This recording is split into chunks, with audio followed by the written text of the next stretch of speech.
estar entonces con Paula Fiorito para conversar hoy sobre las emociones, sobre lo importante de validar, de reconocer, tanto para uno como adulto, como también desde uno poder validar y reconocer y legitimar las emociones de los chicos. Así que vamos a empezar a transitar este encuentro y te doy el pie, Pau. ¿Nos contás un poquito esto de las emociones, que no hay emociones buenas ni malas? ¿Cómo sería eso?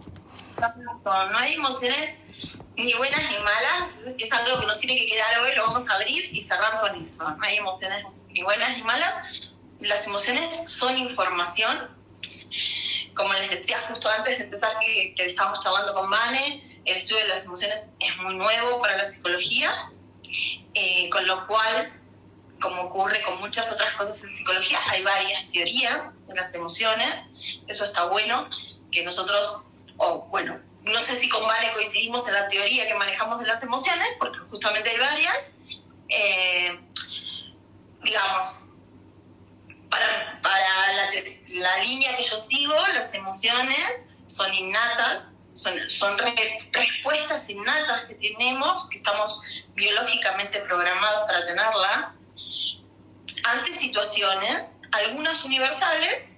Por ejemplo, si nos quieren atacar un león, esa sería universal, casi todos vamos a tener miedo. Otras no, porque justamente como somos humanos y pensamos, interpretamos las situaciones y nosotros les damos la carga a la situación que luego evaluamos y nos produce una emoción. Entonces, sí, las emociones no las podemos dejar de sentir porque son automáticas, es decir, van a venir automáticamente a nosotros. Son respuestas, como decía, configuradas biológicamente innatas. Hay unas emociones que son básicas y después como somos humanos y tenemos un despliegue increíble, tenemos otras emociones, pero hay emociones que compartimos con los animales. Esa sería la teoría más que sigo yo. No sé si Vane comparte esa teoría u otra, porque hay distintas teorías, ¿no? Hay teóricos que dicen que las emociones no son innatas, y que están dadas por la cultura, por ejemplo, sí. Y está bien, son estudios que ¿no? Como es algo tan nuevo, son todas teorías que coexisten. Sí, podemos decir que la mayoría de las teorías pueden hacer foco en estas emociones que son, como dijo Pau, emociones básicas, adaptativas, que están casi seteadas en todos los que son mamíferos, y nosotros como humanos y mamíferos también las tenemos. Son estas emociones básicas que tienen, como decíamos, una función netamente adaptativa. Algunos dudan o discuten si son 5, si son 7. La mayoría coincide con el miedo, con la vergüenza, con el asco, con el enojo, con la alegría, como estas emociones más básicas que, como decimos, tienen una función. Porque, por ejemplo, la vergüenza, no está mal sentirla. La vergüenza me ayuda a poder adaptarme socialmente. Cuando yo siento un poco de vergüenza, me da una pauta de qué puedo y qué no decir, cómo puedo relacionarme con otros, porque ¿se acuerdan lo que hablamos el otro día en el vivo? Que una de las cosas más importantes para los seres humanos es ser aceptado, porque vivimos en comunidad y porque somos seres sociales, y el desarraigo, el exilio, son situaciones muy duras y muy difíciles. Por eso también fue tan difícil la pandemia y el aislamiento. Entonces, la vergüenza tiene una función, el enojo también tiene una función, que tiene que ver con la protección de uno mismo, de poder poner un límite. La tristeza también tiene una función, que tiene que ver con comunicar eso que uno siente que perdió y ese tiempo que necesita para uno mismo. Y así, bueno, Pau, también podés después comentar de para qué es cada emoción, pero ahí te doy. Pero básicamente lo que quería decir es importante entender que las emociones tienen una función. Por eso, como decía Paula al principio, no podemos hablar de emociones buenas y malas. Todas las emociones son necesarias, y cuanto más bagaje de emociones tengamos, ¿sí?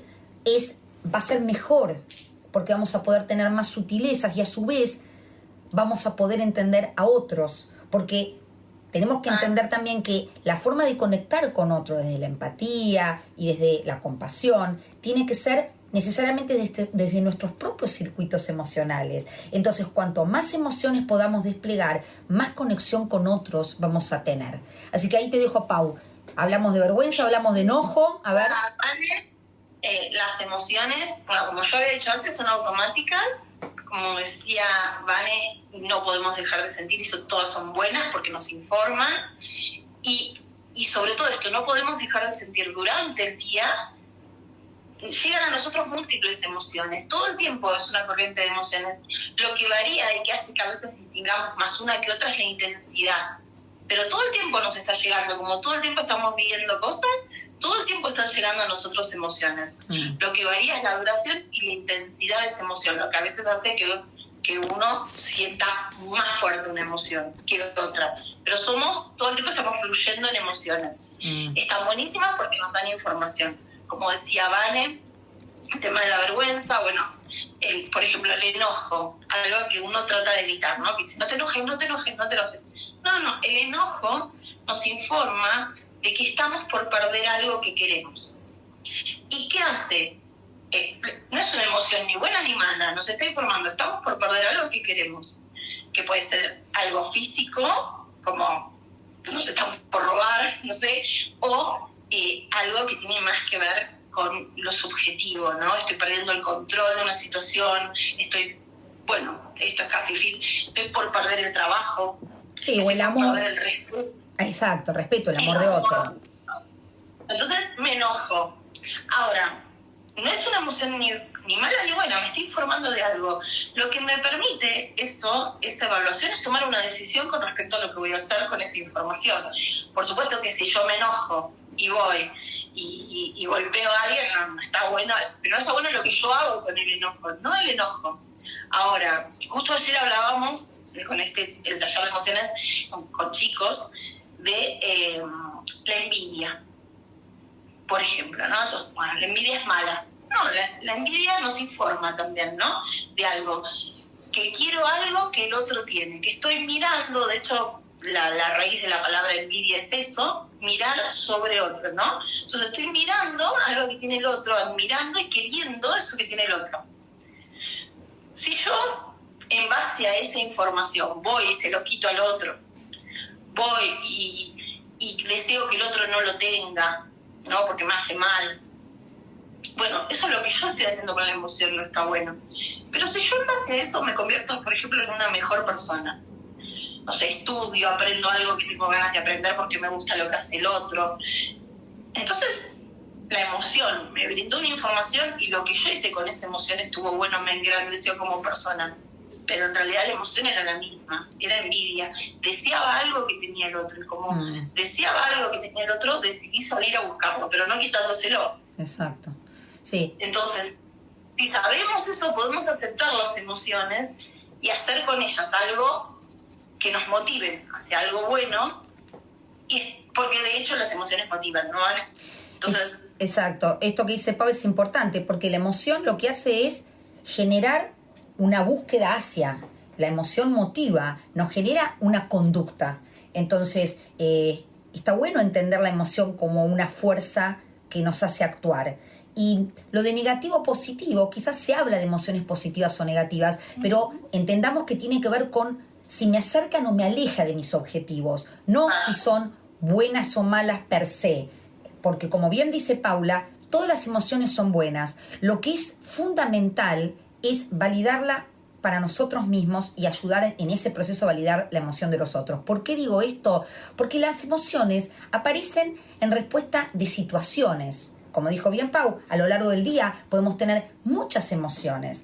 El tema es que si la emoción no se transita, si la emoción no se acepta, por un lado empieza a crecer internamente, y ese ejemplo que decimos, que hay dos chistes, el chiste de el señor que en el trabajo se siente maltratado, se siente abusado y está enojado, y entonces no solo no lo puede decir hacia afuera, sino que tampoco se lo legitima hacia adentro, y cuando llega se la agarra con el perrito, ¿no? Hay una historieta que es graciosa, pero digo, tuve un día en donde no pude transitar las emociones y cuando llego a mi casa, no sé, hay tallarines y me enojo y empiezo a gritar por temas que no tienen que ver con lo que está ocurriendo, que la emoción en realidad tenía que ver con otras cosas, que al no haberla aceptado, al no haberla transitado, termino de alguna manera actuándola o explayándome o desarrollándola de maneras que no son funcionales.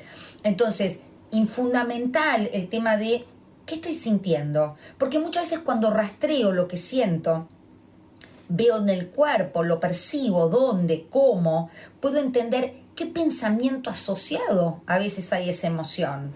Por eso aclaré mucho de este señor que se sintió maltratado. Porque a lo mejor no es que lo maltrataron, pero en su forma se sintió. Entonces, cuando uno rastrea la emoción, puede, desde un lugar más evolutivo, plantearse, ¿esto que estoy pensando que me hace sentir de esta manera, es así o tiene que ver con una interpretación que yo hago de la realidad? ¿Se entiende? Esto de me miraron mal y entonces me pongo triste. Ahora, ¿me miraron mal? Pienso que me miran mal. Ahora, ¿será así? ¿O será que la persona tuvo un mal día y tenía esa cara porque la tenía? ¿No, Pau? Exacto, esto que dice Vane, ¿no? El tema de las emociones en los humanos se complejiza porque nosotros le damos significado a las situaciones. Yo a veces siempre pongo el ejemplo de estamos haciendo la fila para ir al cine. Ya estamos por entrar y nos dicen que no van a pasar la película, que se canceló la función, porque no sé, porque anda mal algo y no va. Y bueno, es una situación, se canceló la función del cine. Hay una persona en la fila que se enoja, ¿por qué? Justamente porque decíamos, bueno, el enojo me informa de que estoy perdiendo algo que quería, ¿no? Estoy perdiendo, bueno, ir al cine, estoy perdiendo el control de la situación porque yo no puedo elegir ir o no ir. Cada uno tiene que tener la lectura de qué es lo que está aprendiendo. Pero por ahí en la misma fila hay alguien que se alegra porque en realidad está acompañando a otro, no tenía tantas ganas de ir. Entonces, es esto que decía Vane, de la valencia de las emociones positivas o negativas, tienen que ver con si me acerco o me alejo. Si yo no tenía ganas de hacer algo y me dicen que se canceló, me voy a sentir feliz porque me alejo de eso que me estaba haciendo mal. Entonces me voy a sentir feliz. Por ahí hay otro que siente culpa. Por ahí hay otro que le da vergüenza haber sacado, le invitó a un amigo, le da vergüenza, lo traje a un cine que no está tan bueno, mira, cancelaron la función. La lectura es la misma situación, pero la lectura que va haciendo la gente es diferente porque, como dice Vane, interpreta la situación en función a experiencias que ha tenido similares o a experiencias que vivió a lo largo del día. Como dice Vane, me enojé con los tallarines, no, me enojé por cosas que me pasaron a lo largo del día. Y en ese momento, esto que veníamos diciendo en intensidad, la emoción ya llegó a una intensidad tan grande que ya no la puedo controlar y la emoción me empieza a controlar a mí, lo cual no está tan bueno. Ni siquiera cuando las emociones que pensamos que son buenas nos controlan, está tan bueno, ¿no? Sí. Entonces, nosotros tenemos que tener cierto grado de regulación y de control sobre las emociones. ¿Por qué?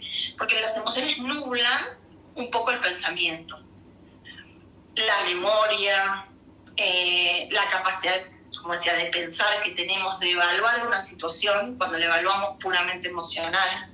Entonces, las emociones las tenemos que regular, controlar, aceptar, validar, dejar pasar, soltar.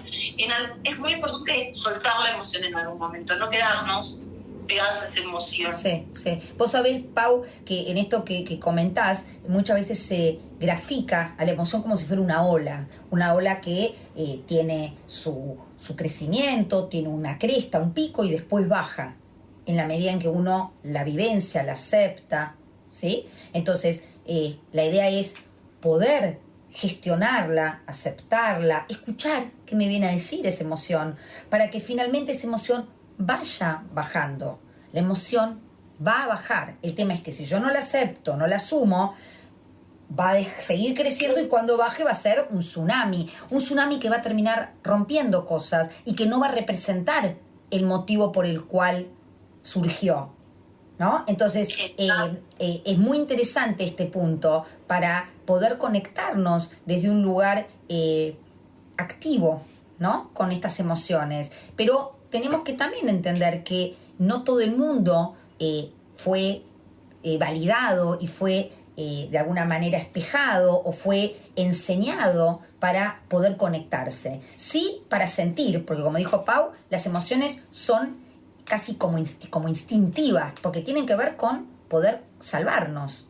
Uno piensa, por ejemplo, el asco. El asco tiene una función, porque los animalitos, cuando sienten asco, saben que eso puede ser un alimento intoxicado, un alimento que puede hacerles mal. Entonces, todo eso vamos nosotros habiendo incorporado como humanos. Pero, como también dijo Pau, hay emociones que se llaman para algunos secundarias. ¿Secundarias por qué? Porque combinan emociones primarias, emociones que tienen que ver con estas emociones básicas, y combinan lo que Pau dijo que tiene que ver con la cognición, con los pensamientos. Entonces, por ejemplo, cuando hablamos de ansiedad, la ansiedad es una emoción humana. ¿Por qué? Porque la cebra no tiene ansiedad, la cebra no está un poco enojada, preocupada porque tiene más rayas que otra, o porque tiene la cola más grande, o porque está gorda, o porque no llega a fin de mes. La ansiedad es una emoción humana que combina el miedo más un componente del pensamiento que tiene que ver la noción del tiempo. Entonces, la ansiedad, como todas las emociones, es una ansiedad que nos da información y que sirve, porque la ansiedad me puede ayudar ¿a qué? A programar, a anticiparme, a decir tengo que pagar esto, me quiero ir de viaje, entonces tengo que hacer esto. Ahora, como dijo también Paula, todas las emociones son información y son importantes si las sabemos gestionar en cantidad y en tiempo, porque si una emoción dura demasiado, ya se puede instalar casi como un estado de ánimo.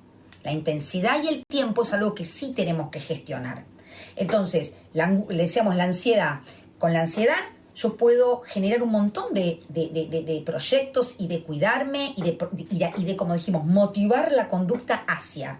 Ahora, cuando la ansiedad empieza a tornarse más patológica, disfuncional, cuando empiezo yo a evaluar que no tengo recursos, que lo que me va a pasar es algo que no puedo tampoco gestionar, y ahí la ansiedad se torna patológica. Pero la ansiedad en sí como emoción tiene mala prensa, pero es fundamental. No, está buenísima.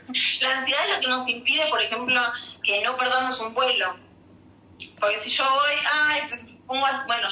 yo he perdido un par de vuelos. No está tan bueno.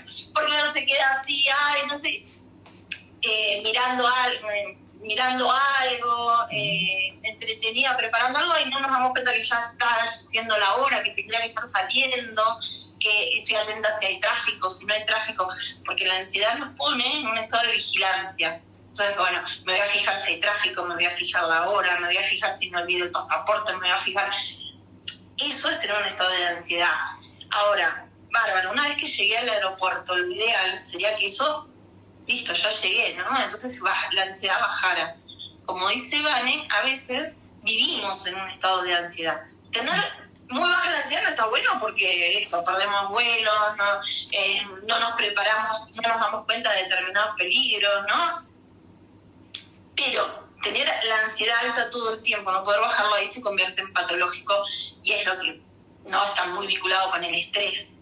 Cuando dice estoy estresado, ¿por qué? Porque no puede bajar. Llega la noche y no me puedo dormir porque sigo pensando y estando hipervigilante. Y no está tan bueno como estar alegre todo el tiempo, no está tan bueno, ¿no? Estar lo que se llama estar maníaco, y ahí es cuando se convierte en algo patológico.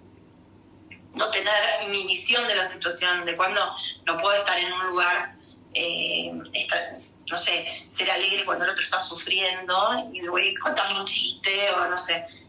No, eso, poder apagar un poquito, bajar cuando ya la situación pasó, y la emoción que me estaba dando información de esa situación se tendría que apagar también, porque solo me estaba dando información de esa situación. Ahora, cuando no la acepto, ¿y cómo puede ser que no la acepte?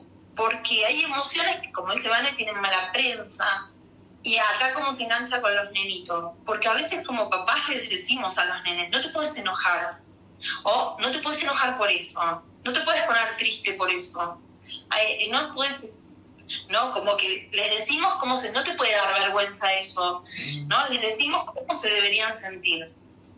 Entonces, lo que hay que hacer es validar la emoción, como dice Vane, decir, sí, estás enojado, a ver, ¿qué podemos hacer? para eso está muy bueno etiquetar la emoción. Nosotros mismos, para nosotros, la tenemos que aprender a etiquetar si todavía no sabemos etiquetar bien las emociones. Poder expresarla, poder decir, me siento así porque tal cosa, ¿no? Poder expresar eso. Solo eso empieza a, como ya estoy leyendo bien la información, empieza a bajar la emoción. No hace la bola que se vane, sino que una olita. ¿Por qué? Porque estoy pudiendo saber lo que me está diciendo eso. Si solo me quedo en sentir, sobre todo las sensaciones físicas que tiene la emoción, porque la emoción tiene un componente mental, un componente físico, ¿no? Por ejemplo, cuando estoy enojado siento calor. Por eso no nos dicen, está en Argentina que se está re caliente. ¿Por qué? Porque cuando uno está enojado siente calor, me enrojezco un poquito, ¿no? Por eso la emoción se vincula con el color rojo, el enojo con el color rojo, ¿no? A veces cuando estoy enojado cierro los puños. Sin darme cuenta, aprieto fuerte los puños. ¿Por qué? Porque en su estado más básico iría a pelear.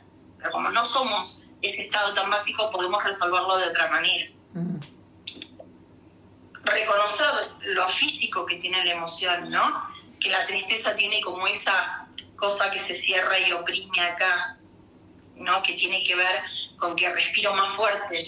Como respiro más fuerte se abre y cierra el tubito con el que tragamos. Entonces por eso sentimos un nudo en la garganta, porque estamos respirando más, necesitamos más entrada de aire, por eso sentimos que nos oprime el pecho, la tristeza, ¿no?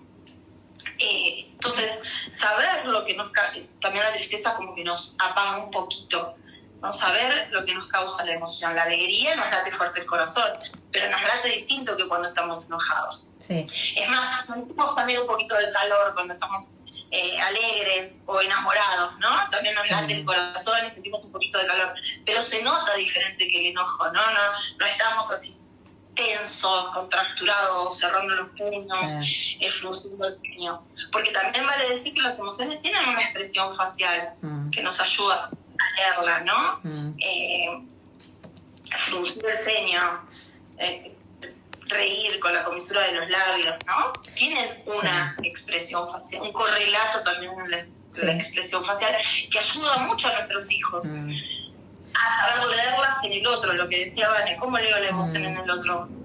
Principalmente por expresión facial, después por otras conductas que tiene el otro, y si me lo dice mucho mejor, ¿no? Si me dice estoy enojado, mucho mejor me ayuda a que lea. Sí, eso ¿No, es interesante porque se considera que hay emociones que son universales, que las tenemos todos, más allá de la cultura, y que se expresan, como decía Pau, desde las reacciones o las gestos faciales, el enojo, en donde uno muestra los dientes. Miren cuando alguien está muy enojado. Por eso digo esto de lo interesante del instinto. Un poquito la nariz, ¿no? Claro, abre la nariz. El tema, por ejemplo, de cuando alguien está triste o cuando alguien se ríe. Hay una serie muy interesante que hablaba de cómo leer los gestos faciales, que llamaba Lie to Me. No sé cómo se tradujo en castellano. No, la dejaron así. La dejaron así, ¿no? Y es una serie muy interesante, obviamente llevada a una situación de ficción,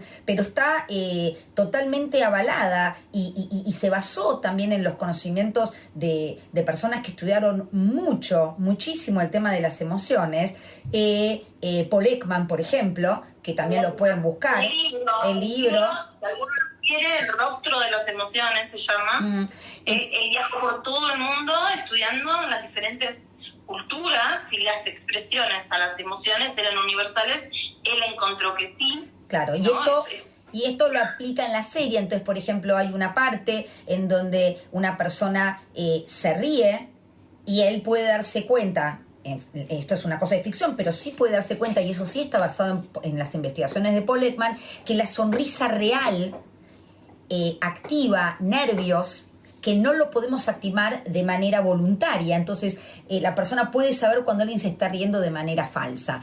Lo que queremos decir con esto, y estas notas de color, que es interesante, ¿no? Al que le pueda gustar el tema de las emociones, ya sea leer o ver una película o una serie, que la idea es validar, y como muchas veces socialmente, vamos a hablar desde nuestras culturas occidentales, se trata de no conectarse con la emoción. Hoy podemos hablar de esta inteligencia emocional, de esta educación emocional, en donde estamos empezando a validar lo que uno siente, porque nos damos cuenta que es importante, pero todavía se conservan estas cosas de los hombres no lloran, te caíste, no te pasa nada, tengo miedo, no pasa nada, cuando en realidad pasa, porque para el que lo siente, está pasando en su corazón y en su cuerpo algo. Y lo peor que puede hacer un adulto es desconectarlo de esa emoción. Lo bueno es que podamos ayudarlo, como dijo Pau, etiquetarlo y a sentirlo, claro, y a sentirlo en el cuerpo, para que ese niño aprenda a conectarse con lo que le pasa. Exacto. Y saber, bueno, que a las distintas edades, por ejemplo, los miedos son diferentes. Eso hay que saberlo como mamá, como papá. Por ejemplo, el miedo a los insectos, ¿no? Que a veces como papás le decimos, no le podés tener miedo a una hormiguita, no le podés tener miedo a una arañita, ¿qué te va a hacer? Mirá el tamaño que tenés vos, mirá. A eso, bueno, primero que estamos programados biológicamente para temerle a las arañas, a las serpientes y a un montón de animales. Ya hay estudios que lo probaron. ¿Qué pasa? Cuando nosotros somos grandes y como tenemos el componente del pensamiento, podemos pensar, bueno, tengo un insecticida, esa araña no es venenosa, entonces eso lo podemos pensar nosotros. Exacto. Los nenes no pueden pensar todo eso y tienen todavía más lo biológico, su parte más biológica activa, es el que van a ver una araña y automáticamente se van a querer alejar, lo cual estaba buenísimo porque tiene una función de emoción y si no lo la humanidad no hubiera sobrevivido, ¿no? Si nos hubiéramos acercado a todo. Después nosotros podemos hacer la evaluación, bueno, esa araña no es venenosa, eso no me va, con un zapato lo aplasto, eso lo podemos pensar nosotros. Así que a esa edad, a los 4 añitos, normal que le tengan miedo a los insectos, a los 2 añitos también, ¿no? Pero hasta los 4, después van a empezar a no. El miedo a la oscuridad también es un miedo biológico. Y los chicos tienen miedo a la oscuridad y a las sombras que ven en la oscuridad. Después los chicos les dan el componente a la sombra de monstruos o de animales o de lo que les da miedo. Pero el miedo a la oscuridad, validar, saber que es biológico, que nosotros ya no nos acordamos, pero que lo tuvimos seguro. Y si no lo tuvimos, qué mal, porque en realidad estamos programados para tenerlo. Sí, o no lo tuvimos, Pau, o no nos validaron tenerlo, y por eso después a los 50 dormimos con la luz prendida. La luz se puede arreglarte y escondidos abajo de la almohada. Validar el miedo, es decir, sí te entiendo que tenés miedo a la oscuridad da miedo, es decir, validar, la oscuridad da miedo. Vamos a dejar una luz chiquita prendida, un agujerito en la puerta, ¿no? La puerta entreabierta, hay una luz en el pasillo. Vamos a tratar, y les vamos a ir enseñando a ellos cómo tratar de, con la información que nos da la emoción, hacer algo, no movilizarnos, no quedarnos tratando de evitar la emoción. Porque a veces gastamos toda la energía en evitar tener la emoción, ¿no? Gasto toda la energía en evitar enojarme. Entonces, tratando de no enojarme, respirando fuerte, tratando de no enojarme. No, bueno, me enojo, reconozco esta situación, la verdad, me enojo un montón. Pero bueno, ¿qué hago con este enojo? El tema es lo que hago con el enojo. Exacto. Con el enojo puedo aprender algo. Exacto. Porque hay algo que no puedo controlar y entonces puedo aprenderlo. Puedo aceptar que hay cosas que no controlo, porque hay cosas que realmente no controlo, ¿no? Entonces, siempre que reconozcamos que las emociones nos dan información, las validemos y hagamos algo con esa información, nos vamos a sentir mucho mejor que si estamos tratando de no sentirla. Totalmente. ¿No, Vane? Totalmente. Y estamos llegando ya al final de nuestro vivo, pero vamos a recalcar esto último que Pau decía. Entendamos desde el lugar de adultos que hay miedos que tienen que ver con los momentos vitales de los chicos. El miedo a la oscuridad, el miedo a no ser aceptado, por ejemplo, en la adolescencia. Hay un montón de miedos que vienen también, no solo seteados, sino que también son culturales. Entonces, el miedo a la muerte. El miedo a la muerte, exacto, a la soledad. Entonces, convengamos que estos miedos tienen funciones y el tema es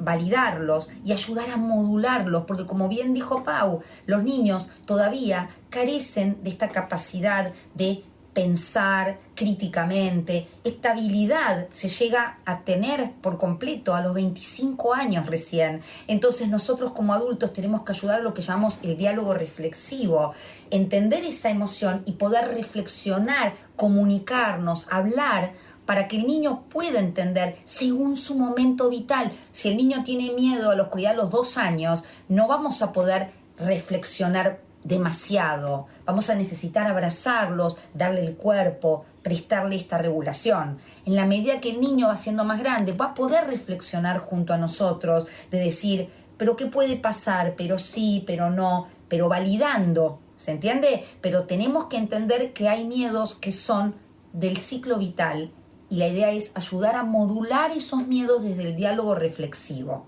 Eso me parece que es un punto importante, ¿no, Pau? Y creo que otra cosa importante es que si nosotros vamos a tener que empezar por nosotros.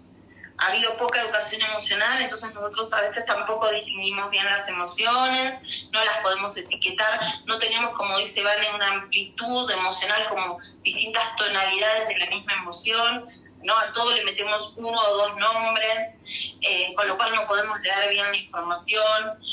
Empecemos, si podemos, a leer, ustedes nos pueden mandar consultas, ¿no? ¿Qué es tal emoción? ¿Cómo me doy cuenta si la estoy sintiendo? ¿Qué me informa? ¿Qué hago con eso? Les podemos ir contestando, pueden ir buscando. El tema de poder nosotros reconocer nuestras emociones, validarlas, no que haya emociones que nos hacen avergonzar o que las queremos tapar, no, dejarlas fluir, soltarlas después, tomar eso que nos dicen que es súper valioso, la información que nos traen las emociones, y también estar muy conscientes de que las emociones a veces se vinculan no con la situación que está pasando en ese momento, sino con otras, por esto de que somos humanos, Exacto. Con experiencias previas que tuvimos y lecturas que hacemos de situaciones como amenazantes, como avergonzantes, como situaciones que nos causan enojo, que tienen que ver con nuestro pasado, no necesariamente con la situación de ahora. Exacto. Otro día vamos a hablar de todos los mecanismos para afrontar en el ahora. ¿Por qué? Porque se contamina con cosas que nos pasaron. Exacto. No, es decir, muchas veces es la interpretación que hacemos de las cosas. Por ejemplo, el miedo que uno puede tener, no sé, a volar. No es que el avión tiene manitos y patitas y nos puede lastimar. Es lo que nosotros leemos de la situación, lo que nosotros leemos de la oscuridad. Pero esto quizá no es tan fácil para los niños. Te agradecemos, Pau, entonces por este contacto y seguimos la semana que viene. Hablamos entonces con Paula Fiorito. Ella es cofundadora de Crecer.